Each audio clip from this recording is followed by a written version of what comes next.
আল্লাহ রাব্বুল আলামিনের কাছে শুকরগুজার হচ্ছি যে আল্লাহ রাব্বুল আলামিন আমাদেরকে লক্ষ কোটি মানুষের মাঝ থেকে আলাদা করে দৌলতে ঈমান দান করে আল্লাহ রাব্বুল আলামিন তার জিকির করার জন্য আল্লাহ রাব্বুল আলামিনের ঘরে আমাদেরকে আগে ভাগে আসার বসার তৌফিক, যোগ্যতা, সুস্থতা, মন মানসিকতা, পরিবেশ পরিস্থিতি দান করলেন। এজন্য আল্লাহ রাব্বুল আলামিনের কাছে তাঁরই শেখানো কালিমাতুশ শুকর আদায় করছি। সকলে পড়ছি আলহামদুলিল্লাহ। দরুদ এবং সালাম বর্ষিত হোক মানবতার মহান মুক্তির দূত আকায়ে নামদার তাজদারে মদিনা আপনার আমার প্রিয় রাসূল জনাবে মুহাম্মদুর রাসূলুল্লাহ সাল্লাল্লাহু আলাইহি ওয়াসাল্লামের প্রতি। সম্মানিত হাজিরিন, আজকের এই জুমা পূর্ব সংক্ষিপ্ত অধিবেশনে আমরা রাসূলুল্লাহ সাল্লাল্লাহু আলাইহি ওয়াসাল্লামের জীবন থেকে তার দেখিয়ে দেওয়া অনুপম নমুনায় বিষয়বস্তুর কোনো অভাব কিয়ামত পর্যন্ত নেই, কিন্তু এগুলোর মাঝ থেকে কয়েকটি বিষয় যেগুলো আমাদের মাঝে নেওয়া এবং যেই নেওয়ার দ্বারা আমরা সাধারণ মানুষ থেকে অসাধারণে পরিণত হতে পারি, এরকম কিছু গুণাগুণের কথা আজকে আমরা সংক্ষিপ্ত সময় আলোচনা করার জন্য চেষ্টা করব। আল্লাহ যেন এই গুণগুলি দ্বারা আমাদেরকে আলোকিত মানুষ হওয়ার তৌফিক দান করেন। রাসূল সাল্লাল্লাহু আলাইহি ওয়াসাল্লামের সিরা পড়া কেন জরুরি, কেন রাসূলুল্লাহ সাল্লাল্লাহু আলাইহি ওয়াসাল্লামের জীবনই একমাত্র আমাদের কাছে পঠিতব্য এবং একমাত্র আমাদের কাছে এখান থেকেই নেওয়ার আদর্শ, কেন? কেননা পৃথিবীতে আর কোনো মানুষের জীবন বৃত্তান্ত এইরকম ভাবে সংরক্ষিতও নাই, আর যেই সংরক্ষিত আছে সেটার মধ্যে এরকম অনুপম কোনো গুণাবলীর বর্ণনাও নাই। পৃথিবীতে হাজার হাজার মানুষের জীবনী আছে, কিন্তু কোনো মানুষের জীবনী একদম আদ্যপান্ত আপনার আমার কাছে অথেন্টিক সূত্রে ক্রস এক্সামিনের মাধ্যমে সংরক্ষিত নাই। এমনকি মুহাম্মদ সাল্লাল্লাহু আলাইহি ওয়াসাল্লাম ছাড়া কোনো পয়গম্বরের জীবনীও আদ্যপান্ত আমাদের কাছে সংরক্ষিত নাই। একমাত্র আছে যেটা, তিনি হচ্ছেন মুহাম্মদ সাল্লাল্লাহু আলাইহি ওয়াসাল্লাম। আল্লাহ নবী সাল্লাল্লাহু আলাইহি ওয়াসাল্লাম যখনই কোনো মানুষের মধ্যে কোনো কোয়ালিটি দেখতেন, কোন গুণাগুণ দেখতেন, ওই মানুষের কোন পারফরম্যান্সের কারণে নবীজি যদি মনে করতেন এই মানুষটা ইসলামের জন্য কল্যাণকর হবে, এই মানুষটা যদি বড় হয়, এই মানুষটা যদি সামনে আসে, তাহলে উম্মাহ তার দ্বারা উপকৃত হবে, নবী করিম সাল্লাল্লাহু আলাইহি ওয়াসাল্লাম সব সময় চাইতেন ওই মানুষটা যেন ইসলামের সুশীতল ছায়ার তলে চলে আসে, আর আল্লাহ রাব্বুল আলামিন যেন তাকে হেদায়েতের রাস্তার উপরে আসীন করে দেন। হযরতে আব্দুল্লাহ ইবনে আব্বাস রাদিয়াল্লাহু তাআলা বলছেন, নবীজি সাল্লাল্লাহু আলাইহি ওয়াসাল্লাম যেই সময় মক্কায় কঠিন সময় পার করছেন, ওই সময় আল্লাহর নবী সাল্লাল্লাহু আলাইহি ওয়াসাল্লাম বারবার অনুভব করতেন দুইটা মানুষ মক্কায় আছে, যেই মানুষগুলার প্রভাব প্রতিপত্তির সাহস, যেই মানুষগুলার বলিষ্ঠতা এত বেশি প্রখর, এই মানুষগুলা যদি ইসলামের ছায়ায় আসে, ইসলাম তার দ্বারা উপকৃত হবে, অন্যদের প্রতি তার প্রভাব পড়ে যাবে। হযরত আব্দুল্লাহ ইবনে আব্বাস বলছেন, আমি নিজে কানে শুনলাম নবীজি নিজের চক্ষু পানি বের করে দিয়ে আল্লাহর কাছে দোয়া করছেন, আল্লাহুম্মা আইজ্জাল ইসলাম বিআহাব্বি হাযাইনির রাজুলাইনি ইলাইকা বিআবি জাহলিন আও বিউমর ইবনুল খাত্তাব। এই রব্বুল আলামিন, আমি আপনার কাছে ফরিয়াদ করি, আল্লাহুম্মা আইজ্জিল ইসলাম বিআহাব্বি হাযাইন। এই রব্বুল আলামিন, আমি পছন্দ করি আপনি ইসলামকে সম্মানিত করুন এই দুইজন ব্যক্তির মধ্যে থেকে একজনকে দিয়া, বিআবি জাহালিন, হয় আবু জেহেল, অথবা বিউমর ইবনুল খাত্তাব, অথবা উমর ইবনুল খাত্তাবকে আপনি ইসলামের জন্য কবুল করে নেন। আল্লাহ নবী সাল্লাল্লাহু আলাইহি সাল্লাম আল্লাহর কাছে নিজে এইভাবে ফরিয়াদ দিয়েছেন। এই হাদিসের ব্যাখ্যায় মুহাদ্দিসিন কেরাম বলছেন, নবীজি সাল্লাল্লাহু আলাইহি সাল্লাম আরেকটা হাদিসের মধ্যে বলেছেন, আল্লাহুম্মা ইজ্জিল ইসলাম বিউমর ইবনুল খাত্তাব খাসসা। আই রব্বুল আমিন, আপনি উমর ইবনুল খাত্তাবকে দ্বারা ইসলামকে সম্মানিত করুন, ইসলামের মর্যাদা বৃদ্ধি করুন। আগেরটার মধ্যে দোয়া করেছিলেন 2 জনের জন্য, কিন্তু দোয়াটা কবুল হয়েছে ওমরে ফারুকের জন্য। মুফাসসিরিনে কেরাম ব্যাখ্যা করছেন কারণ কি। কারণটা অনেকে বলছেন আল্লাহ নবীর ওই দোয়ার মধ্যে আল্লাহই তার মধ্যে বের করেছেন, কিন্তু আল্লাহ নবী একটা কথা বলে বসছিলেন। ওমরের নাম যেখানে বলেছেন সেখানে ওমরের যা নাম তাই বলেছেন, কিন্তু আবু জেহেলের নাম ছিল না। তার জাহালতের কারণে, তার মূর্খামির কারণে, তার বিরাট বিরোধিতার কারণে তার নাম ছিল আবু জেহেল। আল্লাহর নবী নিজেই বলেছেন আবু জেহেলকে আল্লাহ ইসলামের দ্বারা সম্মানিত করো, জাহেলকে দিয়ে সম্মান কেমনে হয়?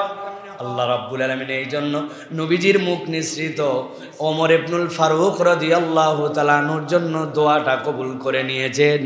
এই জন্য আল্লাহর নবীর দীক্ষা হচ্ছে যত বড়ই দুশমন হোক, যত বড়ই ক্ষতিকারক মানুষ হোক আপনার চোখে, কিন্তু আপনি যদি নিজের হৃদয় থেকে অনুভব করেন এই মানুষ যদি হেদায়েত পায়, এই মানুষ যদি ইসলামের পক্ষে এসে যায়, ইসলামের কল্যাণ হবে, তাহলে তার জন্য ধ্বংসের দোয়ার আগে তার জন্য হেদায়েতের দোয়া করতে হবে। নবীজি সাল্লাল্লাহু আলাইহি সাল্লাম দোয়া করতে কখনো কার্পণ্য করতেন না। আর আপনার আমার অন্তর এমন ভাবে কৃপণ, আপনার আমার মুখ থেকে দোয়া আসে না, মন থেকে দোয়া আসে না, দোয়াকে আমরা আনুষ্ঠানিক বানিয়ে নিয়েছি। ছোট্ট একটা হাদিসে কারিমা সকলেই জানেন কম বেশি, কিন্তু 2টা ভিন্ন ডাইমেনশনে খেয়াল করে দেখেন এইভাবে এই হাদিসের পূর্ণ রূপ শুনেছেন কিনা। হযরত আবু হুরায়রা রাদিয়াল্লাহু তাআলা আনহু নবীজি সাল্লাল্লাহু আলাইহি ওয়াসাল্লামের দরবারে এসে মাথা নিচু করে বসে আছেন।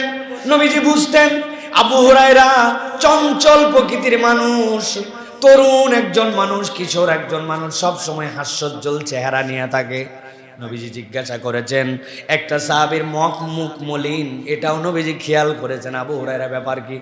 ইয়া রাসূলুল্লাহ, আপনার কাছে আসলে আমার বলো ভালো লাগে, কিন্তু যেই না বাড়িতে যায়, আমার মা তো মুসলিম নন, আমার মা তো মুশরিক হলেও সমস্যা নাই, কিন্তু আপনার ব্যাপারে অসংলগ্ন কথা বলে, নবীজির ব্যাপারে যদি উল্টাপাল্টা কথা বলে, হৃদয় তো আমার ফেটে যায় ইয়া রাসূলুল্লাহ, আমি সহ্য করতে পারি না।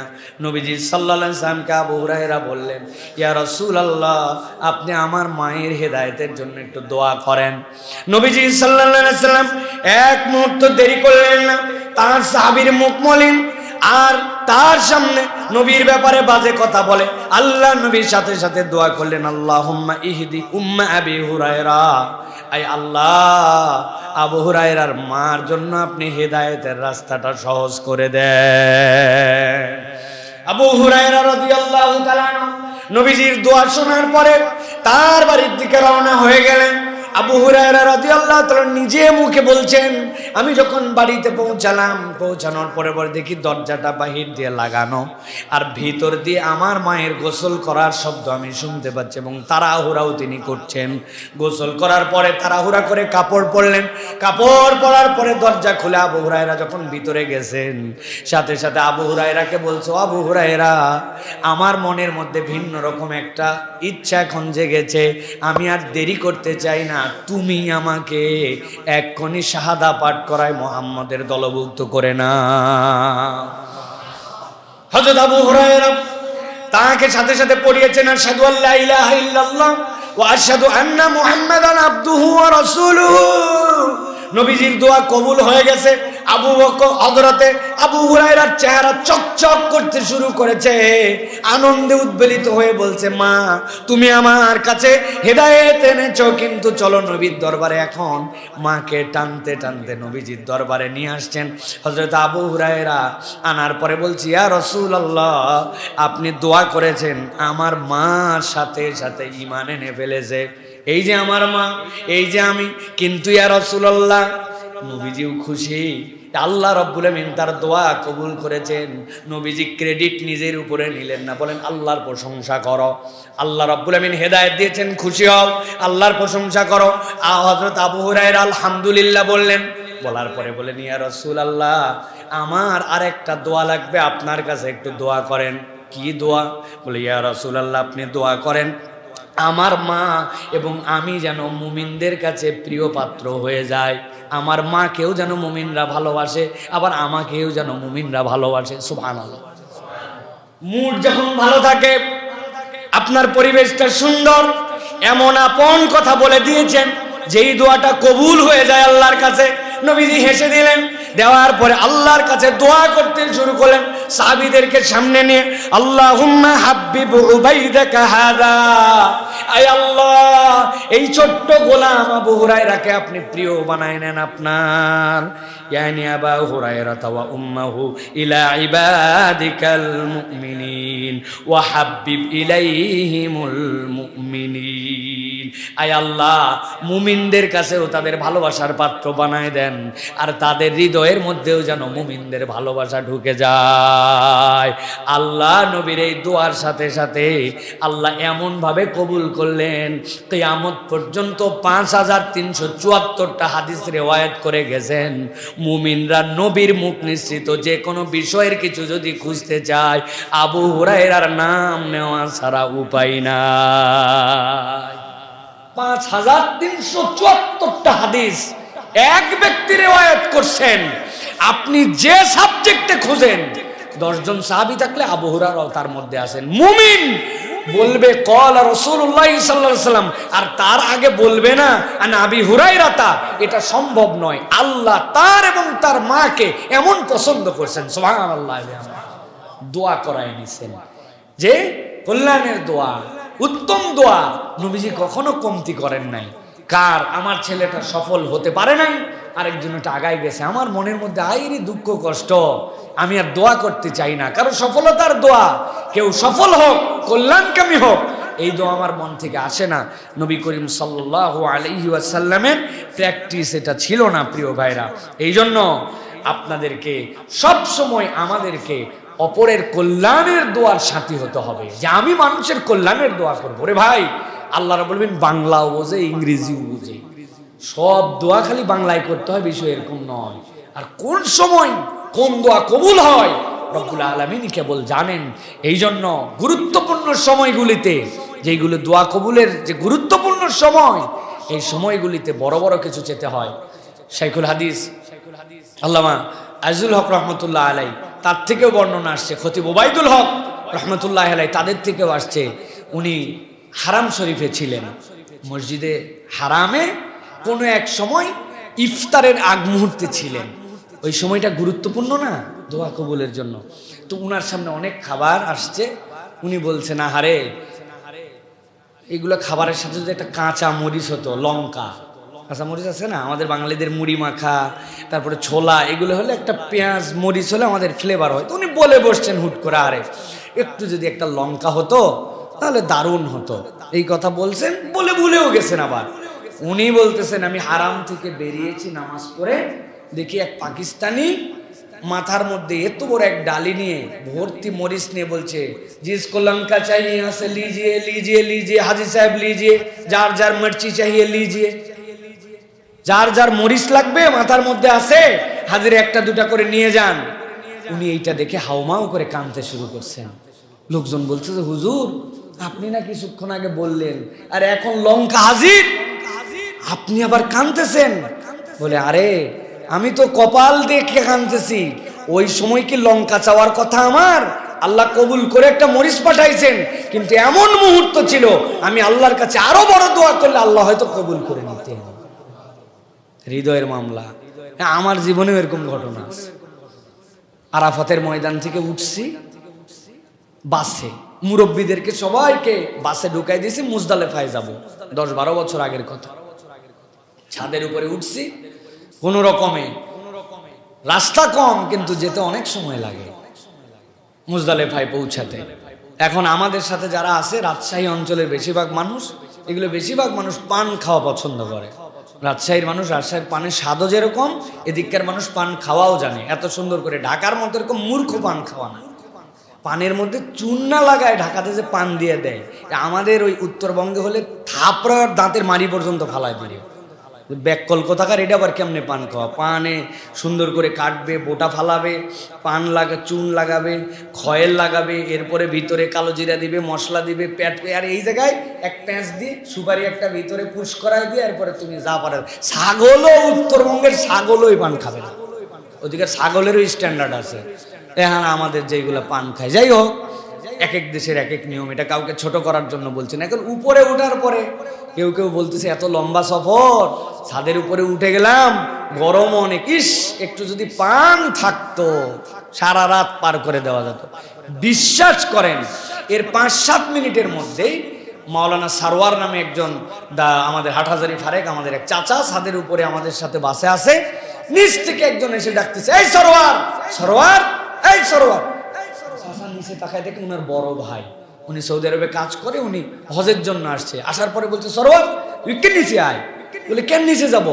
আমার দাস্ত হয়ে গেছে, মানে পেট খারাপ হয়ে গেছে, আমি বাসে গেলে অবস্থা খারাপ হয়ে যাবে, আমার এখন এই বাথরুম করতে করতে হলেও আমাকে পৌঁছাতে হবে মুজদালেফায়, বাসে যেতে পারবো না, একাই গেলে মাথা ঘুরে যাবে, তুই নাম। বড় ভাই অসুস্থ, ছোট ভাই উপরে, মৌলানা এহরামের কাপড় টাপড় ধরে নিচে নামলো। আর একজন জিজ্ঞাসা করছে, চাচা তোমার হাতে কি? একটা পলিথিন আছে। আরে পলিথিন ভর্তি পান, এগুলো পান কে খাবে, ধর তোরা। বলে ছাদের উপরে ফিকে দিয়ে দিছে। উনাদের মাথাই খারাপ যে আরাফাত ময়দান, ওই জায়গায় পান তো দূরের কথা, আর উনার কাছে পান সুপারি যা লাগবে ওর মধ্যে সব সহ। একজন বলল, আহারে এই আরাফাতের পরেই দোয়া কবুল হয়, কি দুঃখে যে এই সময় বললাম একটু পান হলে, এই সময় তো আরো বড় দোয়া করার কথা।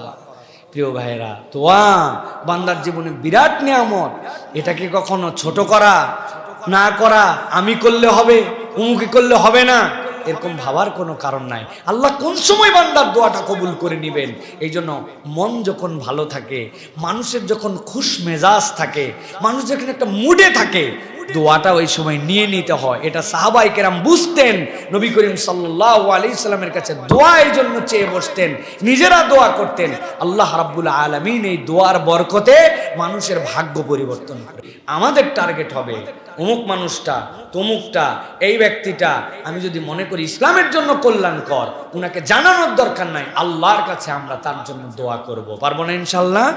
আর একটা জেনারেল দোয়া কি, রব্বানা গফির লানা ওয়া লিইখওয়ানিনা আল্লাযিনা সাবাকুনা বিল ঈমান। আল্লাহ যারা চলে গেছে আমাদের থেকে সবাইরে তুমি মাফ করে দাও, তাদের ব্যাপারে অন্তরের মধ্যে আমাদের কোনো গিল রেখো না, হিংসা রেখো না। আল্লাহ আমাদের মুসলমানদের অন্তরগুলোর মধ্যে তুমি সৌন্দর্য পয়দা করে দাও। এটা একটা জেনারেল দোয়া। এইটা নবী করিম সাল্লাল্লাহু আলাইহি ওয়াসাল্লামের অনন্যতা। অধিকাংশ মানুষই আমরা এরকম টার্গেট করে দোয়া করি না। এই গুণটা আমাদের মধ্যে নিতে হবে, পারবো ইনশাআল্লাহ। এটা গেল একটা। 2 নম্বর, নবী করিম সাল্লাল্লাহু আলাইহি ওয়াসাল্লামের আরেকটা গুণ ছিল, যদি কেউ গুনাহগারও হতো, ভুলও করত, তার দ্বারা কদর্যতাও যদি প্রকাশ পেত, নবীজি সাল্লাল্লাহু আলাইহি সাল্লাম তার সাথে নম্রতার সাথে তার বিষয়টি ধরায় দিতেন। কখনো তার সাথে তার পাপের কারণে রূঢ় আচরণ, ভিন্ন রকম আচরণ, হিংসাত্মক কথাবার্তা রাসূল আরবি সাল্লাল্লাহু আলাইহি সাল্লাম বলেন নাই। বুঝাতে পারছি আপনাদেরকে? মানুষের ভুল আছে না, অপরাধ আছে না, মানুষের মধ্যে অনিসলাম আছে না, তার আমলের ঘাটতি আছে, ফিস্ক আছে, কিন্তু এইটাকে নিয়ে ট্রল করা অথবা এইটাকে নিয়ে ক্রিটিসাইজ মূলক কথা বলা, এটা কোনো মুসলমানের আদত হতে পারে না। নবী করিম সাল্লাল্লাহু আলাইহি ওয়াসাল্লাম থেকে হাদিস আসছে, খেয়াল করেন। হযরত আবু উমামা বলছেন, এক যুবক নবী করিম সাল্লাল্লাহু আলাইহি ওয়াসাল্লামের কাছে আসলেন। আসার পরে নবী করিম সাল্লাল্লাহু আলাইহি ওয়াসাল্লামকে বলল, ইয়া রাসূলুল্লাহ, একটা বিষয়ের অনুমতি নেওয়ার জন্য আপনার কাছে আসছি। বলো বলো কি? বলে, ইয়া রাসূলুল্লাহ, আমাকে জিনা করার অনুমতি দেন। সাহাবায়ে কেরাম বলছে, চুপ চুপ, এই কি থাম বেটা, কি এর অনুমতি নিতে? নবীজির কাছে জিনার অনুমতি নিতে আসছে, কে সাহস? সাহাবায়ে কেরাম হাদিসের ভাষায় এইটা, চুপ চুপ, থামো, দেখুন কোথাকার। নবীজি বলে, নাই তোমরা থামো, ওকে আমার কাছে আসতে দাও। সাহাবায়ে কেরাম চিন্তা করলো, আল্লাহু আকবার, নবী কি আর জিনার অনুমতি দেয় নাকি? নাউজুবিল্লাহ। ভাবটা এরকম যে স্পষ্ট হারাম, নবী আবার বলতেছেন আমাদেরকে থামায়, ওকে আমার কাছে পাঠাও। নবী করিম সাল্লাল্লাহু আলাইহি ওয়াসাল্লামের কাছে আসলো, হাদিসের মধ্যে আসছে। এরপরে রাসূলুল্লাহ সাল্লাল্লাহু আলাইহি ওয়াসাল্লাম বললেন, পাশে বসো। পাশে বসলো। বলল যে তোমার কাছে আমি 4টা কথা জিজ্ঞাসা করব, উত্তর দাও। জি ইয়া রাসূলুল্লাহ। তুমি আমার কাছে জেনার অনুমতি নিয়ে আসছো। আচ্ছা ধরো কোনো মানুষ তোমার মায়ের সাথে জেনা করার অনুমতির জন্য আসলো, তুমি কি বলো? এটাকে তুমি পছন্দ করবে? সে বলতেছে আল্লাহি এটা কেমন কথা ইয়া রাসূলুল্লাহ, অসম্ভব। আমি আমার মায়ের সাথে জেনার অনুমতি তো দূরের কথা, এটা আমি সহ্যও করতে পারবো না। নবীজি বললেন ধরো মা বাদ দিলাম, তোমার বোনের ব্যাপারে কেউ বললো যে তার সাথে সে জেনা করবে, এটা কি তুমি চাও? বলে না ইয়া রাসূলুল্লাহ, আল্লাহ এটা আমি মোটেও পছন্দ করব না, এটা আমি সহ্যই করতে পারবো না। নবীজি এরপরে বললেন তোমার ফুপু, তোমার আব্বার বোন, তার সাথে জেনা হোক ব্যভিচার হোক, কেউ অনুমতি নিয়েই তার সাথে বিবাহ বহির্ভূত সম্পর্ক করবে, তুমি কি বলবে? বলি আল্লাহি ইয়া রাসূলুল্লাহ, আমার ফ্যামিলির, আমার বাপের বংশের ফুপুর সাথে চাই না। নবীজি এবার 4 নম্বর বললেন তোমার খালা, তোমার মায়ের দিকে, তোমার মাও না, তোমার বোনও না, তোমার বাপের আত্মীয় না, খালা, ও তোমার বাপের সাথে বিয়ে হয়েছে না, সম্পর্ক ওই দিকে গেছে। বলি ইয়া রাসূলুল্লাহ, আল্লাহি আমি আমার খালার সাথেও জেনা ব্যভিচার হোক এটা কখনোই মেনে নিতে পারবো না। নবীজি বললেন এই পৃথিবীর সম্পর্কে মা, খালা, বোন আর ফুপু, এই 4টার মাধ্যম দিয়ে মানুষের সাথে রিলেশন হয়। তুমি এইগুলো যদি পছন্দ না করো, তুমি কার সাথে জেনার অনুমতি চাও? কারো না বোন, কারো না মা, কারো না খালা তার নিসবত, কারো না ফুপু তার নিসবতে, তাহলে তুমি কেমনে জেনা করার অনুমতি চাও? ওই রকম ভাবে তো তারাও পছন্দ করে না। যুবকের মাথা নিচু হয়ে গেল। নবীজি যুবকের গায়ের মধ্যে হাত দিলেন, দেওয়ার পরে বললেন আল্লাহুম্মা গফির যামবাহু ওয়া তাহহির কলবাহু ওয়া হাসসিন ফারজা। হে আল্লাহ, আমার এই তরুণের অন্তরটাকে আপনি পবিত্র করে দেন। হে আল্লাহ, সে যে ভুল কথা বলছে এই গুনাহটা তার মাফ করে দেন। ওয়া হাসসিন ফারজা, আর তার এই যে লজ্জাস্থান এটার হেফাজতকারী স্বয়ং আল্লাহ আপনি হয়ে যান, তার মধ্যে দক্ষতা বাড়ায় দেন। ওই যুবক ছিল মক্কা মদিনার সবচেয়ে স্মার্ট এবং সবচেয়ে মুত্তাকি যুবক। সুবহানাল্লাহ। কি ট্রেনিং নবী করিম সাল্লাল্লাহু আলাইহি ওয়াসাল্লাম দিলেন, হ্যাঁ? কি আদর তাকে দেখালেন, কি অসভ্য প্রস্তাবের কি বিনম্র উত্তর, কাছে সহবত, গায়ে টাচ করে, আদর করে, তাকে দোয়া করে। নবী করিম সাল্লাল্লাহু আলাইহি ওয়াসাল্লাম কেবল পাপ করার ইচ্ছা করছে, পাপ করেও নাই, তার সাথে এরকম আচরণ করলেন। আর আপনার আমার অন্তর ভর্তি বিষ। দাড়ি রাখা বিরাট বড় ওয়াজিব আমল, একজনের দাড়ি নাই, মনে করছে এর ইসলামেই নাই, এ জাহান্নাম বোধহয় কিনে নিছে। আমাদের আচরণে এরকম মনে হয়, তাই না? নামাজ পড়ছিস, আজকে ফজরটা খালি পড়তে পারি নাই, বাকিটা পড়ছিস, তাহলে লাভ কি? তোর শুরুই হয়নি, তুই তো জাহান্নামের মধ্যে এক পা দিয়ে আছিস, খালি মরবি আর জাহান্নাম। কেইসা আমাদের অ্যাপ্রোচ, কেইসা আমাদের আমল, অপর মুসলমানকে যেন জাহান্নামে পৌঁছাতে পারলে আমাদের সফলতা, তাই না ভাই? একটা বিষয় বাংলাদেশে ঐক্যমত হয়ে গেছে, সবাই জাহান্নামে যাবে। কেননা আমি দেখছি আমার গ্রুপ জান্নাতি, বাকি সব জাহান্নামী। ও আবার দেখছে ওর দৃষ্টিভঙ্গিতে ওর গ্রুপ জান্নাতি, বাকি সব জাহান্নামী। তাহলে একটা ঐক্য হয়েছে যে সবাই জাহান্নামী সবার দৃষ্টিভঙ্গিতে, অথচ হওয়ার কথা ছিল উল্টা। ওস্তাদ আব্দুল্লাহ জাহাঙ্গীর রহমাল্লাহ বলতেন, আহারে তুমি মানুষকে দূরে ঠেলার অজুহাত খুঁজো না, মানুষকে কাছে তোলার অজুহাত খুঁজো। ওর দাড়ি নাই, ও টাকনুর নিচে কাপড় পরে, 2-3 ওয়াক্ত নামাজ মিস করে, কিন্তু নামাজকে অস্বীকার করে নাই। টাকনুর নিচে কাপড় পরা নিষেধ, এটাকে অস্বীকার করে নাই। দাড়ি রাখা নিষেধ, দাড়ি কাটা নিষেধ অস্বীকার করে নাই, তার মানে সে কুফরি করে নাই। ওর তো ঈমান থাকার কারণে জান্নাতে চলে যাবে। তাহলে জান্নাতের জন্য তুমি তাকে কতটুকু ভালোবাসবে, নাকি তার এই 2-1টা ফিসকের কারণে জাহান্নামের শাস্তি পেতেও পারে, নাকি ওই জাহান্নামের জন্য তুমি তাকে বেশি ঘৃণা করবে? তোমার ঈমানের কারণে ভালোবাসা বাড়াতে হবে, এটা নবীর শিক্ষা। সুবহানাল্লাহ। মানুষকে দূরে ঠেলে দিয়ে হেদায়েতের রাস্তায় আনা যায় না ভাই, মানুষকে বুকে টেনে নিতে হয়। এই জন্য আল্লাহ রাব্বুল আলামিন কুরআনুল কারীমে নবীর কথা বলছেন, ফাবিমা রাহমাতিম মিনাল্লাহি লিনতা লাহুম ওয়ালাউ কুনতা ফাযযান গালিযাল কলবি লানফাদ্দু মিন হাওলিক ফাআফু আনহুম ওয়াস্তাগফির লাহুম। আল্লাহ বলছেন, ও নবী, আমি আল্লাহ রাব্বুল আলামিন আপনার জন্য যে নিয়ামত দিলাম, যতগুলো নিয়ামত দিয়েছিলাম, এর মধ্যে সবচেয়ে বড় নিয়ামত ফাবিমা রাহমাতিম মিনাল্লাহি লিনতা লাহুম, আপনার অন্তরটা এত সফট, এত নরম, এত মায়ায় ভরা, এইটার কারণে আপনাকে আল্লাহ রাব্বুল আলামিন তাদেরকে রহমতের কারণে পাশে বসায় দিয়েছিলেন।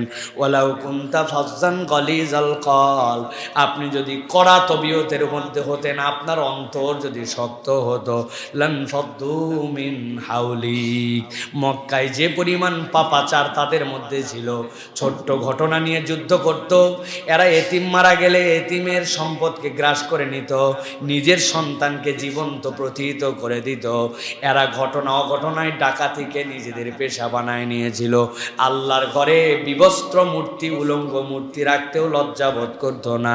যেই মানুষগুলার অন্তর এত শক্ত ছিল, আপনি যদি শক্ত অন্তরের হতেন, এরা কেউ আপনার পাশে আসতো না। আপনার কাছে আসার কারণ হচ্ছে আপনার অন্তরটাকে আল্লাহ কোমল বানাই দিয়েছিলেন। এই জন্য আল্লাহ বলছেন ফাফু আনহুম ওয়াস্তাগফির লাহুম, আপনি তাদের জন্য আল্লাহর কাছে ক্ষমা চান আর তাদের জন্য আল্লাহ রাব্বুল আলামিনের কাছে ইস্তেগফার করেন। আল্লাহর নবী সাল্লাল্লাহু আলাইহি ওয়াসাল্লামের সাহাবী আব্দুল্লাহ ইবনে আমর রাদিয়াল্লাহু তাআলা বলেন, ও দুনিয়ার মুসলমানেরা শোনো, আমি অতীতের যত গ্রন্থ আছে, ধর্মগ্রন্থ, সবগুলা গ্রন্থগুলা পড়েছি। পড়ার পরে এই আয়াতে কারিমাকে সামনে রেখে আমি একটা সিদ্ধান্ত উপনীত হয়েছি, এমন কোনো গ্রন্থ নাই যেই গ্রন্থের মধ্যে মুহাম্মদ সাল্লাল্লাহু আলাইহি ওয়াসাল্লামের পরিচয় ছিল না, শেষ নবীর পরিচয় ছিল না। আর ওই গ্রন্থগুলার মধ্যে আল্লাহর হাবিবের 5টা গুণাগুণের কথা আল্লাহ উল্লেখ করে দিয়েছিলেন। আব্দুল্লাহ ইবনে আমর বলেন, 1 নম্বর নবীর গুণ ছিল কঠোর হবেন না নবী, 2 নম্বরে কঠিন ভাষায় কথা বলবেন না, 3 নম্বরে নবীজি বাজারে ঘোরাফেরা তথা অযথা আড্ডাবাজ হবেন না, 4 নম্বরে মন্দ আচরণের জবাব উত্তম আচরণ দিয়ে দিবেন, আর 5 নম্বরে ক্ষমাশীল এবং দয়ালু স্বভাবের হবেন। এই 5টা গুণের কথা আল্লাহ প্রত্যেক পয়গম্বরের গ্রন্থে মুহাম্মদ সাল্লাল্লাহু আলাইহি ওয়াসাল্লামের ব্যাপারে উল্লেখ করেছেন। তার উম্মত যদি এই 5টা গুণে গুণান্বিত হয়, আল্লাহ মুহাম্মদ সাল্লাল্লাহু আলাইহি ওয়াসাল্লামের উম্মতকে তার তালিকার মধ্যে রেখে দিবে। 5টা গুণাগুণ খুব গুরুত্বপূর্ণ। কঠোর হওয়া এটা নবীজির সিফাত নয়। কঠিন ভাষায় কথা বলা, বাপরে এমন কথা বলে দিছে কলিজা সেদা হয়ে এপার থেকে ওপার বেরিয়ে গেছে, তাই না? যেই লোকেরা তার সাপোর্টও করত, তারাও পর্যন্ত বিরক্ত যে আমি পুরো দেশের মালিক, লাইট টাইট সব বন্ধ করে দিয়ে রাখবো। একজন চিন্তা করছে, বা তোরা সাপোর্ট করলেই কি তাই বলি তুই লাইট বন্ধ করে দিবি, ফ্যান পানি বন্ধ করে দিবি, এত বড় নেও ঠেলা, কেমনে যাওয়া লাগে, তাই না ভাই? অতএব হ্যাডাম দেখানো হয় না, এরকম উল্টাপাল্টা কথা বলতে হয় না, যেটা আল্লাহ রাব্বুল আমিন সহ্য করেন না।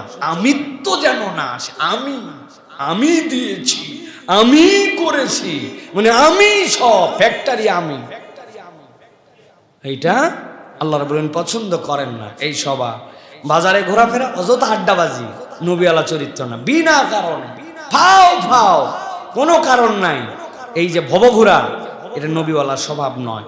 মন্দ আচরণের উত্তম আচরণ দিয়ে, কেউ একটা খারাপ আচরণ করছে আমিও খারাপ করলাম না, সে খারাপ করছে আমি কষ্ট হলো সয়ে গেলাম, ভালোটা ফিডব্যাক দিলাম, এটা নবীওয়ালা চরিত্র। আর ক্ষমাশীল এবং দয়ালু হওয়া, এটা হচ্ছে রাসূল আরবি সাল্লাল্লাহু আলাইহি ওয়াসাল্লামের চরিত্র। অনেক কথা বলতে চাইলে শুধু বলতেই যাবে, এই জন্য সংক্ষেপ করতেছে প্রিয় ভাইরা। আরেকটা ঘটনা শোনেন, নবী করিম সাল্লাল্লাহু আলাইহি ওয়াসাল্লাম কিভাবে সাহাবায়ে কেরামের সাথে বিনম্র আচরণ করতেন, কিভাবে। হযরতে মাইজ বিন মালিক রাদিয়াল্লাহু তাআলা আনহু, বিখ্যাত সাহাবীর ঘটনা, মাইজ বিন মালিক রাদিয়াল্লাহু তাআলা জেনার ঘটনা। হযরতে মাইজ বিন মালিক নবীজির কাছে আসলেন, আসার পরে বললেন, ইয়া রাসূলুল্লাহ, আমাকে পবিত্র করেন। নবীজি বললেন, তোমার ধ্বংস হোক, যাও আল্লাহর কাছে ইস্তেগফার করো, করে মাপ চাও আল্লাহর কাছে। এই লোক নাসর বান্দা, আবার খানিকক্ষণ পরে এসে বলছে, ইয়া রাসূলুল্লাহ, আমাকে পবিত্র করেন। নবীজি বলছেন, তোমার ধ্বংস হোক।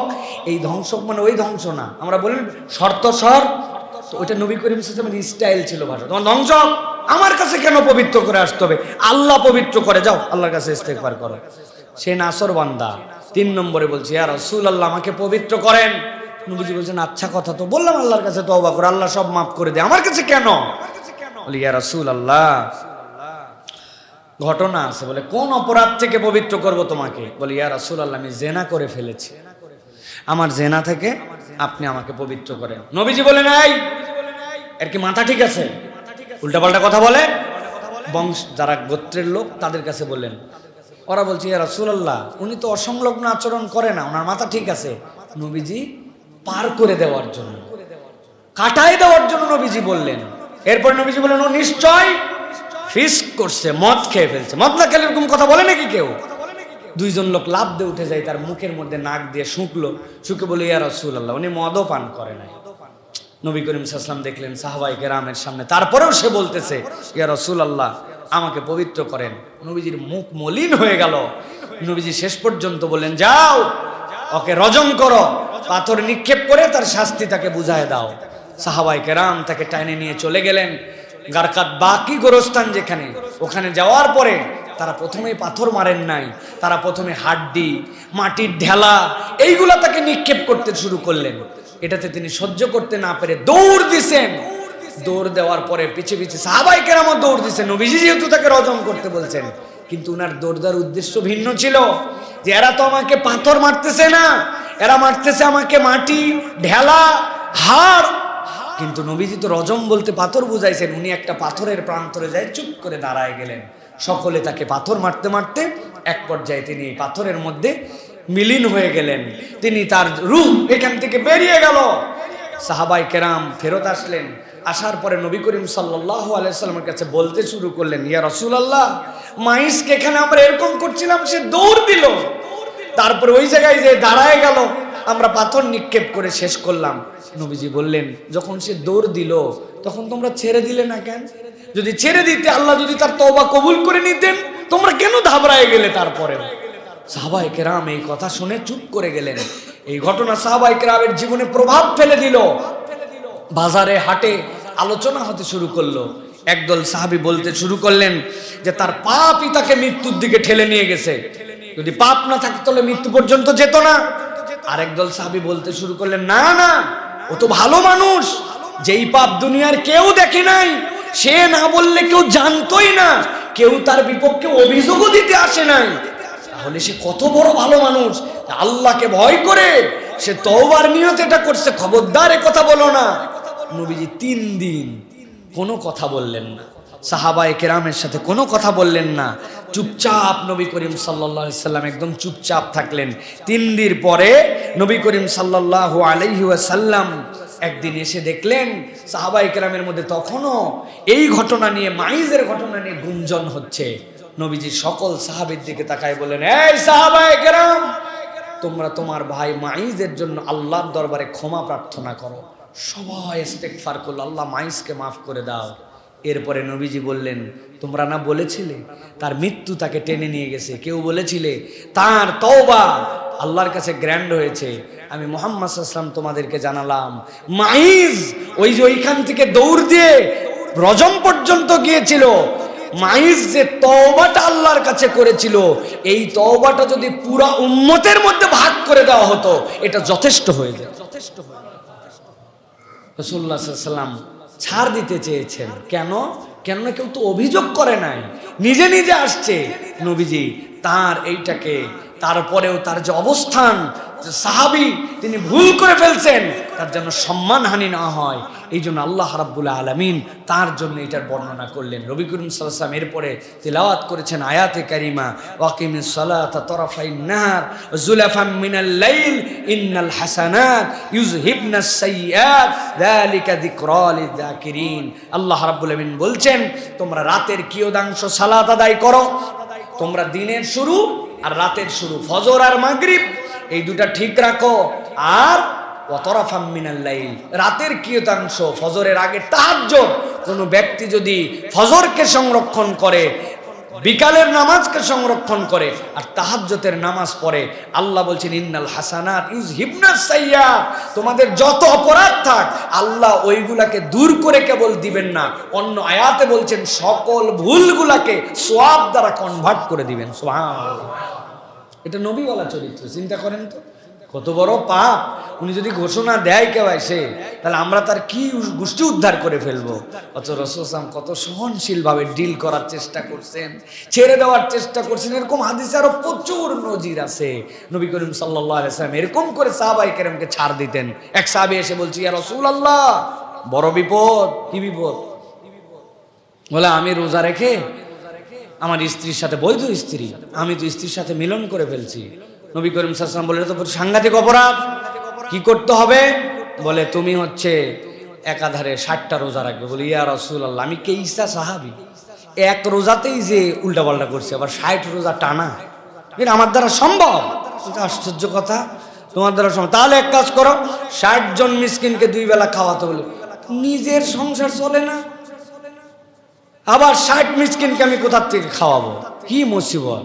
নবী করিম সাল্লাল্লাহু আলাইহি ওয়াসাল্লাম, বসো, এখানে বসো, দেখা যায় কি হয়। একজন আসছে, মাথাতে এক টুকরি ভর্তি করে খেজুর নিয়ে আসার পরে বলছে, ইয়া রাসূলুল্লাহ, আপনার জন্য হাদিয়া। নবীজি বললেন, ভালো করছো, হাদিয়া গ্রহণ করার রাখো। এই নাও। ঝামেলার মধ্যে রোজা রাখতে পারবে না, উল্টাপাল্টা করছে, আবার নিজে দান করারও ক্ষমতা নাই, এগুলো নিয়ে যাও, যে সব সাদাকা করে দাও, দিয়ে 60 জন মিসকিনের তো কাপড়। ইয়া রাসূলুল্লাহ, আমি যে ইসা গরিব, নিজেরই পেট চলে না, আবার এইগুলো আপনি হাদিয়া দিচ্ছেন সাদাকা। নবীজি হাসে দিচ্ছে, এমন হাসছেন দাঁতের মাড়ির দাঁত দেখা গেছে যে কে ইশারেও দান আমি দিচ্ছি, তাও বলে আমি করি। বলে, যাও তুমি যাই নিজের বাড়িতে নিজে খাও, যাও, সব শেষ। সুবহানাল্লাহ। নবীজি সহজ করতে চেয়েছেন। হজের মাসলাগুলা দেখলে বোঝা যায়। ইয়া রাসূলুল্লাহ, আগে চুল কেটে ফেলছি, লা হারাজ, যাও, ঠিক আছে, যাও। নবী করিম সাল্লাল্লাহু আলাইহি ওয়াসাল্লাম উল্টা করে বলে, লা হারাজ, যাও, ঠিক হয়ে যাও, যাও।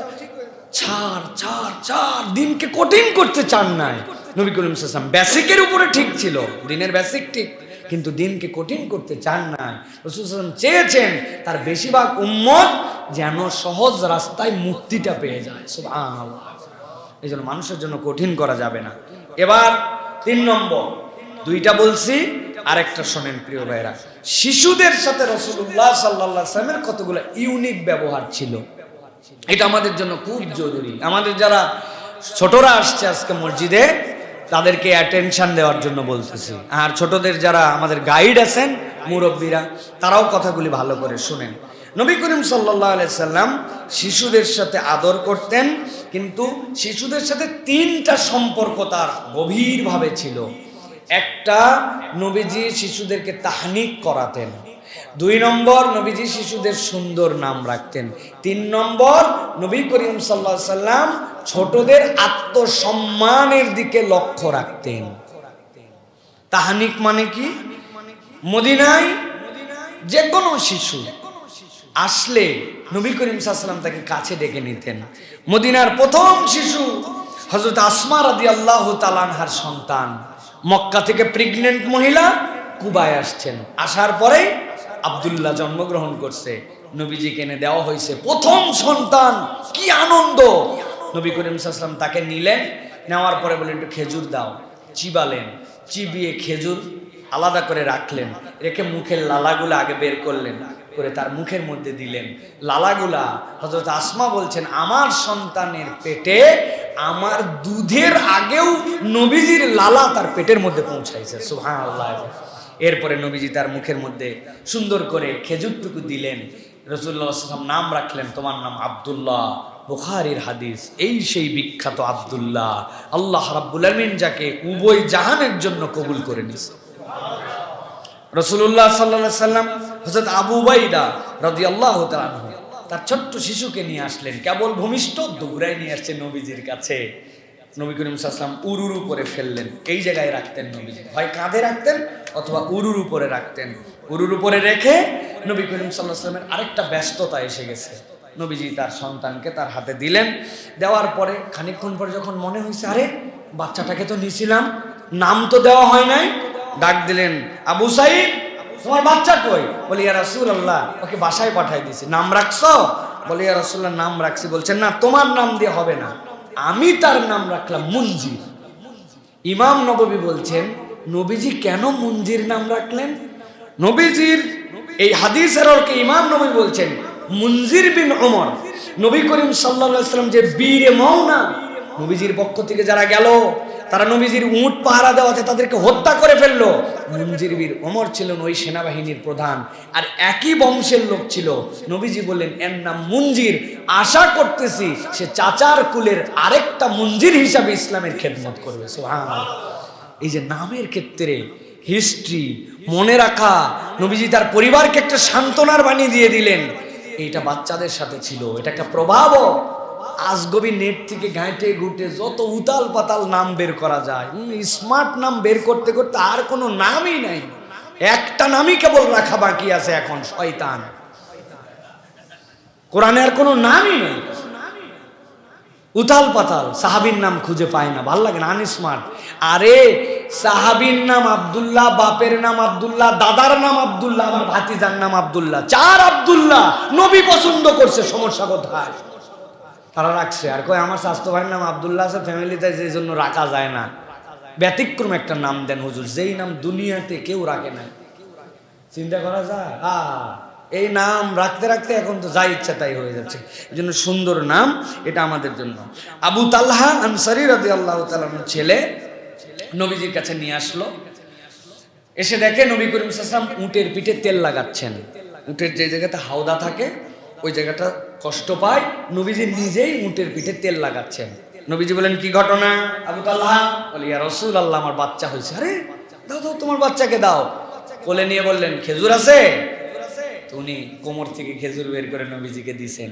নবীজি মুখ দিয়ে চিবালেন, চিবাই ওই বাচ্চার মুখে দিছেন। দিয়ে নবীজি তাকায় দেখেন আমাদের বাচ্চার যেমন লজেন্স চষে, কেবল হওয়া বাচ্চা এইসা খেজুর চোষা চষতেছে। নবীজি বললেন আসলে আনসারীদের খেজুর খুব পছন্দ। 3 ঘন্টা হয়নি এই বাচ্চা এত চুষতেছে। আসলে তো আনসারীদের খেজুর পছন্দ না, নবীর লালা যেখানে পৌঁছাইছে রব্বুল আলামিন ওইটাকে ইজ্জত দিছেন। সুবহানাল্লাহ। এই যে তাহনিকের সুন্নাত আমাদের বাচ্চা থেকে নাই, এটা একটা বিশাল প্রভাব আছে, মানব জীবনে প্রভাব আছে। আপনার যাকে ভালো মানুষ মনে হয়, আপনি পিতা হিসাবে আপনিও তার কাছে ভালো মানুষ, আপনি তার কাছে তাহনিক করান, এটার মধ্যে বরকত আছে। প্রথম তার যে লালা গেল, শরীরে গেল, এটার একটা কন্টাক্ট আছে, এটার সাথে সম্পর্ক আছে। এটা রাসূলুল্লাহ সাল্লাল্লাহু আলাইহি ওয়াসাল্লামের আমল। আমাদের বাচ্চাদের তাহনিক করা, তাহনিক করাই কি, সব খাওয়া টাওয়া শেষ করে মুখে ভাত। আর এটা ছিল জীবনের প্রথম খাদ্য, মায়ের দুধ খাওয়ার পরে প্রথম তাহনিক। এটা সাহাবায়ে কেরামরা খুব এটাকে প্রায়োরিটি দিতেন। আরবে এখন পর্যন্ত এই কালচার আছে, তারা তাহনিক করায় এইটা খেজুর দিয়ে। এইটা গেল। এরপরে নবী করিম সাল্লাল্লাহু আলাইহি সাল্লামের 2 জন শিশু, হাদিসে আসছে, বুখারীর হাদিস দ্বারা প্রমাণিত, নবীজির কোলে মুইতে দিছে। চিন্তা করছেন, নবী করিম সাল্লাল্লাহু আলাইহি সাল্লামের কোলে প্রস্রাব করে দিয়েছে। হযরত আয়েশা রাদিয়াল্লাহু তাআলা বলছেন যে উম্মে কায়েস বিনতে মিহসান তার বাচ্চাকে নিয়ে আসে, রাসূলুল্লাহ খায় না, বাচ্চাকে খাওয়ানো যায় না, নবীজির কোলে দিয়েছে আর প্রস্রাব করে দিয়েছে। নামাজের ওয়াক্ত হয়ে গেছে, নবী করিম সাল্লাল্লাহু আলাইহি ওয়াসাল্লাম কোলের মধ্যে পানি ছিটিয়েছেন, পবিত্র করে পরে নামাজে গেছেন। আয়েশা রাদিয়াল্লাহু তাআলা বলেছেন এক বাচ্চাকে নিয়ে আসলো বরকতের দোয়া করার জন্য, নবীজি হাঁটুর উপরে শোয়ায় দিলেন। বাচ্চা এমন আরাম পাইছে নবীজির কোলে শুয়ে, আরামের ঠালায় প্রস্রাব করে দিয়েছে। নবীজি লুঙ্গি মেখে গেছে, নবীজি কিচ্ছু বলেন নাই, একটুকু বিরক্ত হন নাই। রাসূলুল্লাহ সাল্লাল্লাহু আলাইহি ওয়াসাল্লাম রেগুলার। চিন্তা করেন একজন ইমামুল আম্বিয়া, হাজার হাজার সাহাবী, কি পরিমাণ প্রেশার নবী করিম সাল্লাল্লাহু আলাইহি ওয়াসাল্লামের উপরে, কিন্তু কখনো এগুলোকে উপেক্ষা করেন নাই। এই বাচ্চাদের ক্ষেত্রে রাসূলুল্লাহ সাল্লাল্লাহু আলাইহি ওয়াসাল্লাম এত যত্নশীল ছিল। 3 নম্বর বিষয় যে নবী করিম সাল্লাল্লাহু আলাইহি ওয়াসাল্লাম শিশুদেরকে উপহার দিতেন, গিফট করতেন। শিশুদেরকে গিফট করা এটা নবী করিম সাল্লাল্লাহু আলাইহি ওয়াসাল্লামের অন্যতম চরিত্র ছিল। তো কিরকম গিফট? হযরতে আবু হুরায়রা রাদিয়াল্লাহু তাআলা বলছেন মদিনাবাসীর টেন্ডেন্সি ছিল যখন কোনো খেজুরের গাছ পোক্ত হতো, খেজুর কাটার সিজন শুরু হতো, কেউ আগে কাটতো না। ইয়া রাসূলুল্লাহ আমরা অমুক তারিখে খেজুর কাটবো, নবীজি বলতেন আমাকে ডাকবা, আমিও আসবো। প্রথম যে কাঁধিটা নবী করিম সাল্লাল্লাহু আলাইহি সাল্লাম কেটে দিতেন, সবচেয়ে পোক্ত সুন্দর একদম বলিষ্ঠ এক কাঁধি। এরপরে নবী করিম সাল্লাল্লাহু আলাইহি ওয়াসাল্লাম দোয়া করতেন, আল্লাহুম্মা বারিক লানা ফি মাদিনাতিনা ওয়া ফি সিমারিনা ওয়া ফি মুদ্দিনা ওয়া ফি সাইনা। হে আল্লাহ, তুমি আমাদের মদিনার ফসলে, মদিনার ওজনে, মদিনার নিক্তিতে রব্বুল আলামিন তুমি বরকত দিয়ে ভরপুর করে দাও। বারাকাতিম মা বারাকা, বরকতের পরে বরকত দাও, যে ব্যবসা করে, যে ওজন করে বরকত দাও। এই দোয়া করার পরে সবার মধ্যে এখন তাকাতাকি, যে নবীজি এই যে যেই ডালটা তার কাছে, এটা যদি আমি পাইতাম। নবীজি খুঁজে খুঁজে খুঁজে সবচেয়ে ছোট শিশু যেটা, ডাক দিয়া তার হাতের মধ্যে দিতেন। সে তো ওজনই তুলতে পারে না, কিন্তু সকলের মধ্যে আনন্দের হিল্লোল বয়ে যেত যে সবচেয়ে ছোট্ট মানুষটার হাতে নবীজি এটা উঠাই দিতেন। সুবহানাল্লাহ। এই যে ফসল কাটার আনন্দ আমাদের দেশেও কিন্তু কি নবান্ন নাকি হয় না আমাদের। সুতরাং যদি ইসলামের সাথে মিলে যায়, এটা দোয়ার জন্য, বরকতের জন্য, এটা উৎসব, এগুলা মুবাহ, এটা করা যেতে পারে প্রিয় ভাইরা। এটা রাসূলুল্লাহ সাল্লাল্লাহু আলাইহি ওয়াসাল্লামের আমল ছিল প্রিয় ভাইরা। আরেকটা ঘটনা শুনেন, রাসূলুল্লাহ সাল্লাল্লাহু আলাইহি ওয়াসাল্লাম কিভাবে ছোটদেরকে গিফট দিতেন। খালিদ রাদিয়াল্লাহু তাআলা আনহুর কন্যা ছিলেন উম্মে খালিদ। একবার মদিনায় অনেক উপহার আসলো, এর মধ্যে একটা উপহার আসলো, একটা কাপড় জড়ি দেওয়া, এত সুন্দর দেখতে, কিন্তু আইটেমটা লেডিস। নবীজি বললেন, এই কাপড়টা আমি কাকে পরায় দিব? সাহাবায়ে কেরাম তো চিন্তা করছে, সুবহানাল্লাহি ওয়া বিহামদিহি, এটা মেয়ে মানুষের কাপড়, নবীজি বলছে পরায় দিবে। নবীজি তো আর মেয়ে মানুষকে কাপড় পরাবে না, কিন্তু বলছেন এই কাপড়টা আমি কাকে পরায় দিব? সাহাবায়ে কেরাম একটুক কথা বলে না। নবীজি ডাক দিলেন, খালিদ তোমার মেয়ে কই? ইয়া রাসূলুল্লাহ, নিয়ে আসতেছি। দৌড়ায় নিয়ে আসছে উম্মে খালিদকে। নিয়ে আসার পরে নবীজি নিজে হাতে এই শিশুটার গায়ে এই কাপড়টা জড়ায় পরায় দিলেন। দেওয়ার পরে সানা সানা সানা, সাহাবায়ে কেরাম বোঝে না যে নবীজি সানা সানা সানা সানা বলতেছেন কেন, এই ভাষা তো জানে না। মূলত এই খালিদ রাদিয়াল্লাহু তাআলা তার পরিবার নিয়ে হাবাসায় প্রথম জীবনে তিনি ওখানে সফর করে চলে গিয়েছিলেন। তো হাবাসার একটা ভাষা হচ্ছে, কোন জিনিস যদি খুব চমকায়, খুব সুন্দর হয়, সেটাকে সানা সানা বলা হয়। নবীজি এটাও জানতেন, নবীজি তাদের স্থানীয় ভাষায় বলতেছেন। উম্মে খালিদ বোঝে, ছোটতে বড় হয়েছে, সানা সানা মানে কি, সে তো খুশি হয়ে গেছে। নবীজি পরায় দিয়ে বললেন, উম্মে খালিদ শোনো, এই কাপড়টাকে তুমি পুরাতন বানায় ফেলবে। হাদিসের মধ্যে পরিভাষা আসছে, গরিবুল হাদিসের মধ্যে, আরবের মানুষ যখন বলতো কোনো কাপড় কাউকে দিয়ে পুরাতন করে ফেলবে, এর মানে আল্লাহ তোমাকে দীর্ঘ জীবন দান করুক। সুবহানাল্লাহ। হাদিসের পরিভাষকরা বলছেন, নবীজি ছোট্ট একটু কাজ করে বলে দিয়েছেন যে তুমি এই কাপড়কে পুরাতন বানায় ফেলবে। মহিলা সাহাবীদের মধ্যে উম্মে খালিদের থেকে বেশি বয়স আর কেউ পায় নাই। সবচেয়ে বয়সে যে উনি মারা গেছেন, আবু তুফাইল আমেরির কথা ছেলেদের মধ্যে বলা হয়, তিনি সবচেয়ে বয়সকালে মারা গেছেন। এই যে ছোট্ট শিশু, ছোট্ট সাহাবী, ছোট্ট মানুষটিকে মূল্যায়ন করা, এটা রাসূল আরবি সাল্লাল্লাহু আলাইহি ওয়াসাল্লামের চরিত্র ছিল। এখান থেকে আরো একটা জিনিস প্রতীয়মান হয়, বড়দের মজলিসে ছোটরাও যেতে পারে।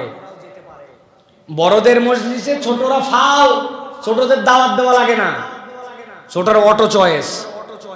আমরা অনেক সময় আমলে নেই না, যাই না, নেই না, আমল দেই না, তাদেরকে পাত্তা দেই না।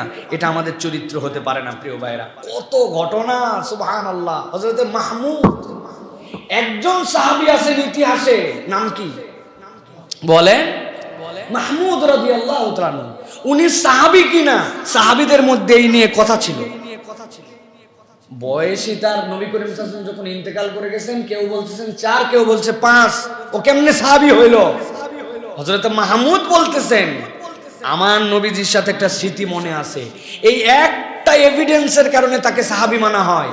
বলে কি স্মৃতি?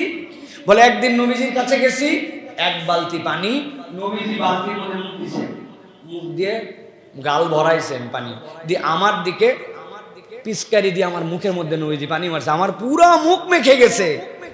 আমি দিয়ে আমার মনে আছে নবীজি আমার সাথে এরকম করছেন। এই একটা ঘটনার দ্বারা উনি যে নবীকে দেখছেন, স্মৃতি ছিল, এই কারণে উনি সাহাবী। সুবহানাল্লাহি ওয়া বিহামদিহি। নবী করিম সাল্লাল্লাহু আলাইহি ওয়াসাল্লাম এই মজাটা করতেন সাহাবীদের সাথে। ওই থুতুটা থুতু না, ওটা তার দিকে রহমত আর বরকত রাসূলুল্লাহ সাল্লাল্লাহু আলাইহি ওয়াসাল্লাম ছিটায় দিয়েছেন। এই যে সাহাবায়ে কেরামদের সাথে, ছোট্ট ছোট্ট মানুষদের সাথে নবীজি সালাম দিতেন। নবী করিম সাল্লাল্লাহু আলাইহি ওয়াসাল্লাম স্নেহ দিয়ে তার গায়ে হাত দিতেন, তাদের কাঁধে হাত দিতেন, তাদেরকে আদর করতেন। হযরত আনাস রাদিয়াল্লাহু তাআলা বলছেন, আমাকে নবীজি বলছেন, আনাস বাড়িতে যে সালাম দাও, তোমার বাচ্চাদেরকে তুমি সালাম দিবা। তুমি যদি বাচ্চাদেরকে সালাম দাও তাহলে তোমার ঘরকে আল্লাহ বরকতের ঘর বানায় দিবে। নবীজির নির্দেশনা, এটা তিরমিজির হাদিস 2698 নম্বর হাদিস। হাদিসের মধ্যে আসছে প্রিয় ভাইরা। এই জন্য রাসূলুল্লাহ সাল্লাল্লাহু আলাইহি ওয়াসাল্লাম এই আমলগুলা বাচ্চাদের সাথে করতেন প্রিয় ভাইরা। হযরতে আবু যার গিফারি রাদিয়াল্লাহু তাআলা আনহু থেকে একটা বর্ণনা আসছে, আবু রাফে বিন আমর আল গিফারি, সাহাবীর নাম আবু রাফে বিন আমর আল গিফারি। নবীজির কাছে বিচার আসছে, এক আনসার এইরকম করে ওনার কাঁধের মধ্যে ধরে নিয়ে আসছে, 11-12 বছর বয়স। যা চল মুহাম্মদ সাল্লাল্লাহু আলাইহি ওয়াসাল্লামের কাছে। নবীজি বলছেন, কি ব্যাপার, আবু রাফিকে কি জন্য নিয়ে আসছো? বলি, ইয়া রাসূলুল্লাহ, যা দুষ্ট, খালি খেজুরের গাছে ঢেল মারে মারে কাঁচা খেজুর নামায়। ছাড়ো, কি জন্য ঢেল মারো? বলি, ইয়া রাসূলুল্লাহ, এত ক্ষুধা লাগে আমার, আমি তো ক্ষুধা সহ্য করতে পারি না। নবীজির দিলটা পুড়ে গেল। নবীজি বললেন, আবু রাফি, ঢেল মেরে খাওয়া যাবে না, নিচে যেইগুলা পড়ে থাকে এগুলা তোমার জন্য হালাল, আর কখনো ঢেল মারবে না, ঠিক আছে? নবীজি এরপরে তার জন্য দোয়া করলেন, আল্লাহ, আবু রাফিকে তুমি পরিতৃপ্ত করে দাও, তার তৃষ্ণাকে নিবারণ করে দাও। আবু রাফির এমন হালত হলো যে আবু রাফি এক ফোঁটা পানি খেলেও তার জন্য পেট ভরে যায়, অল্প একটু কিছু খেলেও তার তৃপ্ত হয়ে যায়, মানুষটা সবল। নবীজির দোয়া, সুবহানাল্লাহ। তিরস্কার করেন নাই, এই যে আদর করে স্নেহ করে এই কাজগুলি করেছেন প্রিয় ভাইরা। ব্যক্তিত্ব গঠন, শিশুদের জন্য, পিতাদের জন্য বলছি, বাচ্চাদের এমন কোনো কথা বলে বসবেন না যে তার ব্যক্তিত্বে আঘাত করে। নবীজি ব্যক্তিত্ব গঠন করাই দিতেন বাচ্চাদের। শুনবেন একটা হাদিস, শুনবেন, শুনেন। সাহাল বিন সাঈদ বলতেছেন, নবী করিম সাল্লাল্লাহু আলাইহি ওয়াসাল্লাম মজলিসে বসে আছেন, নবীজির কাছে কিছু পানীয় আসলো, দুধ আসতে পারে, শরবত আসতে পারে, ভাষাটা হচ্ছে পানীয়। এই পানীয় আসার পরে নবী করিম সাল্লাল্লাহু আলাইহি ওয়াসাল্লাম পানীয়টা খেলেন। খাওয়ার পরে নবীজির সুন্নাত ছিল ডান থেকে দেওয়া। ডানে তাকায় দেখেন যে নবী করিম সাল্লাল্লাহু আলাইহি ওয়াসাল্লামের ডানে সাহাল বিন সাঈদ বলছেন যে একদম কিশোর, একদম সদ্য বয়স, যুবক, তরুণ, এরকম একজন বসে আছে, আর বাম পাশে মুরব্বীদের সিরিয়াল। তো নবী করিম সাল্লাল্লাহু আলাইহি ওয়াসাল্লাম তাকে বললেন, সাহাল বিন সাঈদ বলছেন যে তুমি যদি অনুমতি দাও তাহলে আমি এই পানীয়টা বাম থেকে মুরব্বীদেরকে দিয়ে শুরু করব। সাহাল বিন সাঈদ বলছেন, অসম্ভব ইয়া রাসূলুল্লাহ, আল্লাহ রসুলের হাত থেকে আমার ভাগ, যেটা আমার ভাগে কিয়ামত হলেও কাউকে ভাগ দেব না। নবীজি বললেন, না, তুমি না। রাসূল সাল্লাল্লাহু আলাইহি ওয়াসাল্লাম তিরস্কার করলেন না, অপমান করলেন না, অনুমতি নিলেন, এবং সে তার জায়গায় অনর। এটাকে বললেন, দেখ কেসা বেয়াদব হয়ে গেছে ছেলেগুলো, হ্যাঁ, আমি বললাম তাও এরকম করে বল। ব্যক্তিত্বের জায়গা, এটা তার হক, সে স্ট্রং। নবীজি সম্মান করেন। ওই বাচ্চাটা যে ব্যক্তিত্ব নিয়ে বড় হলো, বড়দের মূল্যায়ন নিয়ে বড় হলো, তার ব্যক্তিত্বটা সমাজের মধ্যে প্রভাব সৃষ্টি করবে প্রিয় ভাইরা। এই জন্য এটা আমাদের জন্য খুবই গুরুত্বপূর্ণ, এটা প্রিয় ভাইরা। এটা গেল বাচ্চাদের বিষয়ে। সর্বশেষ বলি, দয়া এবং স্নেহ ছিল মুহাম্মদ সাল্লাল্লাহু আলাইহি ওয়াসাল্লামের ভূষণ। দয়া যার মধ্যে নাই তার মধ্যে কিছু নাই। নবীজি বলছেন, যার মধ্যে নম্রতা দিয়ে দেওয়া হয়েছে তার মধ্যে দুনিয়া দিয়ে দেওয়া হয়েছে। সুবহানাল্লাহ। এখন আমাদের যতটুকু দুনিয়া কম বুঝবেন, ততটুকু আমাদের মধ্যে নম্রতা কম। সবচেয়ে নম্র মানুষ ছিলেন মুহাম্মদ সাল্লাল্লাহু আলাইহি ওয়াসাল্লাম। এই জন্য আল্লাহ বলছেন, ওয়া আরসালনাকা ইল্লা রাহমাতাল লিল আলামিন, হে রাসূল, আপনাকে তো আমি রহমত করেই প্রেরণ করেছি দুনিয়ার জন্য। সুবহানাল্লাহি বিহামদি। এই জন্য প্রিয় ভাইয়েরা, একটা ঘটনা বলে আজকে শেষ করব। নবী করিম সাল্লাল্লাহু আলাইহি ওয়াসাল্লামের জীবনে তিনি কতটুকু উম্মতের জন্য রহমত চাইতেন, কি ধরনের মানুষ ছিলেন রাসূলুল্লাহ সাল্লাল্লাহু আলাইহি ওয়াসাল্লাম। সাহাবায়ে কেরাম থেকে বর্ণিত আছে, হযরত আবু যার রাদিয়াল্লাহু তাআলা বলছেন, আমি নবীজির একটা অনন্য রাতের সাক্ষী। নবী করিম সাল্লাল্লাহু আলাইহি ওয়াসাল্লাম একটা আয়াতে কারিমা পড়ে পুরা রাত তার সিজদায় পার করে দিয়েছে। তার রুকু, তার সিজদা, তার নামাজে একটা আয়াতে কারিমা ছিল। হযরত আবু যার বলছেন, নবীজি সাল্লাল্লাহু আলাইহি ওয়াসাল্লাম আল্লাহর কাছে পড়তে শুরু করলেন, ইন তুআযযিবহুম ফাইন্নাহুম ইবাদিক, ইন তুআযযিবহুম ফাইন্নাহুম ইবাদুকা ওয়া ইন তাগফির লাহুম ফাইন্নাকা আনতাল আজিজুল হাকীম। ও আমার রব, আপনি যদি শাস্তি দেন তবুও তারা আপনার বান্দা। আপনার শাস্তি যদি দেওয়া অবধারিত হয়, তারপরেও এরকম নয় যে সে আপনার বান্দা থেকে তালিকার থেকে বের হয়ে যাবে। আর আমি আল্লাহ আপনাকে বলছি, ওয়া ইন তাগফির লাহুম ফাইন্নাকা আনতাল আজিজুল হাকীম। আর আপনি যদি তাকে ক্ষমা করে দেন, আপনি মহাপরাক্রমশালী, বিজ্ঞানময়, আপনি মহাজ্ঞানী আল্লাহ। এর দ্বারা আল্লাহ নবী বুঝাতে চান, শাস্তি দিলেও আপনার বান্দা, ক্ষমা করলেও আপনার বান্দা। হযরত আবু যার বলতেছেন, আল্লাহ নবী সাল্লাল্লাহু আলাইহি ওয়াসাল্লাম রাত থেকে ফজর পর্যন্ত অনবরতই দোয়া করলেন। সারা রাত তার 2 রাকাত নামাজে এক আয়াতে কারিমা পড়তে পড়তে কানতে শেষ হয়ে গেল। সকাল যখন হলো, আবু যর বলছেন, আমি নবীজিকে বললাম, ইয়া রাসূলুল্লাহ, কি এমন হলো, এক আয়াতে কারিমা দিয়ে আপনার রাত পার হয়ে গেল? নবীজি সাল্লাল্লাহু আলাইহি ওয়াসাল্লাম সাথে সাথে বললেন, ও আবু যর, আমি আল্লাহর কাছে সারা রাত আমার উম্মতের জন্য ইস্তেগফার করেছি, আর আল্লাহ আমাকে একটা শুভ সংবাদ জানাইছেন, ইন্নী সাআলতু রাব্বিশ শাফাআতা লি উম্মতি ওয়া হিয়া নাইলাতুন লিমান লা ইউশরিকু বিল্লাহি শাইআ। আল্লাহ রাব্বুল আলামিনের কাছে আমি আমার উম্মতের শাফাত করার পারমিশন চেয়েছি। আল্লাহ, আপনি আমাকে আমার উম্মতের জন্য শাফাত করার অধিকার দিয়ে দেন। আল্লাহ মঞ্জুর করে আমাকে জানাইছেন, তোমার উম্মতের মধ্যে যদি একটা অপরাধ না থাকে, নবী তোমাকে সুপারিশ করতে দেওয়া হবে। লিমান লা ইউশরিক বিল্লাহ, যদি কেউ আল্লাহর সাথে শিরিক না করে, নবী জান আপনাকে মঞ্জুর করে নেওয়া হলো। আপনি তার জন্য যে সুপারিশ করবেন, সে যদি উম্মতের তালিকায় নামটা কেবল রাখে, আমি আল্লাহ আপনার সুপারিশ কবুল করে নিব। নবীজি সাল্লাল্লাহু আলাইহি সাল্লাম তার উম্মতের জন্য যে আল্লাহর কাছে বলছেন, আল্লাহ শাস্তি দিলেও আপনি রব, ক্ষমা করলেও রব, আমার উম্মতকে রব্বুল আলামিন আপনি হেফাজত করেন, আমাকে একটু অনুমতি দিয়েন, যেই দিন আপনি ছাড়া আর কেউ সুপারিশ করতে কেউ সুপারিশের পারমিশন পাবে না আপনার। ইল্লা মান শাফিআ, কেবলমাত্র সুপারিশ করবে সে, আপনি যাকে অনুমতি দিবেন ওই অনুমতিটা আমাকে দিয়েন আল্লাহ। আল্লাহ রাব্বুল আলামিন নবীর এই আবদারকে কবুল করেছেন। নবী করিম সাল্লাল্লাহু আলাইহি সাল্লামকে এই জন্য বলা হয়েছে, ওয়াখফিদ জানাহাকা লিমান ইত্তাবাআকা মিনাল মুমিনিন। হে নবী, পাখি যেরকম তার হাতগুলাকে প্রশস্ত করে দেয়, আকাশ ডাকলে মুরগি যেরকম তার বাচ্চাকে কোলের ভিতরে নিয়ে নেয়, ওয়াখফিদ জানাহাক, হে নবী আপনি আপনার দিলকে রহম করে দেন, আপনার মুমিনদের জন্য আপনার দিলকে প্রশস্ত করে দেন, তাদেরকে আপনার কোলের মধ্যে নিয়ে নেন।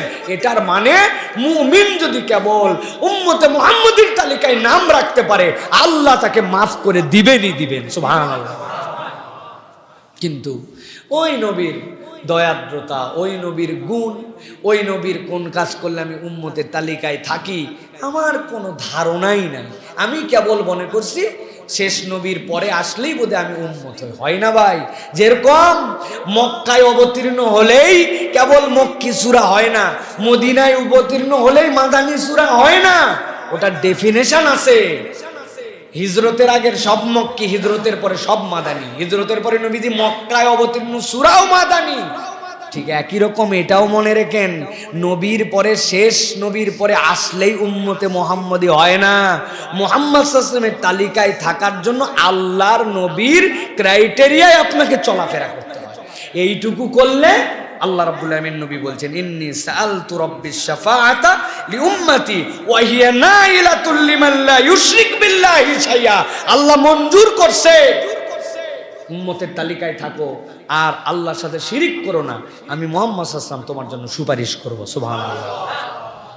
এই যে রাসূল সাল্লাল্লাহু আলাইহি ওয়াসাল্লাম রহম দিল, বাঁচাই দেওয়ার দিল, এই দিলটা আমাদের জন্য দরকার। আজকে আর দীর্ঘ করব না, অনেক দীর্ঘ হয়ে গেছে।